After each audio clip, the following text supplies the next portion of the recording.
some signs of fading puppy. She doesn't have fading puppy, but she kind of was fading a few days ago.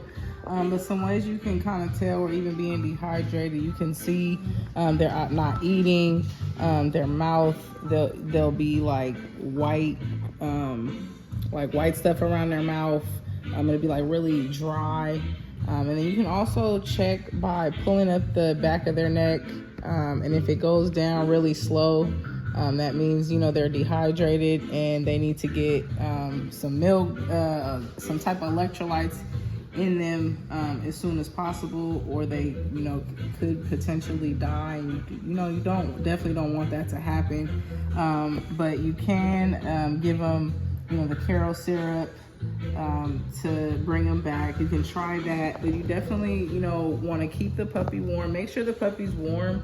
So you're going to want to take the temperature. Always make sure you take the puppy's temperature each and every feeding. You're going to want to make sure you take their temperature just to make sure that they're warm, because then that can definitely have a factor as well if they're not warm enough, because puppies at this age cannot regulate their body temperature. So you want to make sure that they have some type of heating source, like a heating pad, you know, a heating pad and blankets, or just some type of heating source, a heat lamp, whatever your preference is. But they do need, you know, an extra source of heat.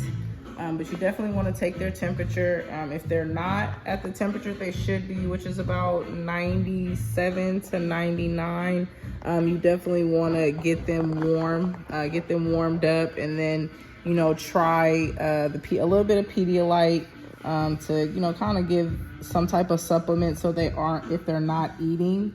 You definitely want to do that. Or you can also give them, you know, a little bit of Karo syrup again. But those are just a few ways just to check to see if, you know, your puppy may be fading. And again, you want to definitely keep their temperature, check that temperature. And then once you do feed them and they eat a little bit, you always want to make sure that they're pooping and peeing. So that's definitely another reason you want to make sure that they are pooping and peeing regularly after each and every feeding, or if before. You definitely want to stimulate them to go to the restroom. And then that's really about it.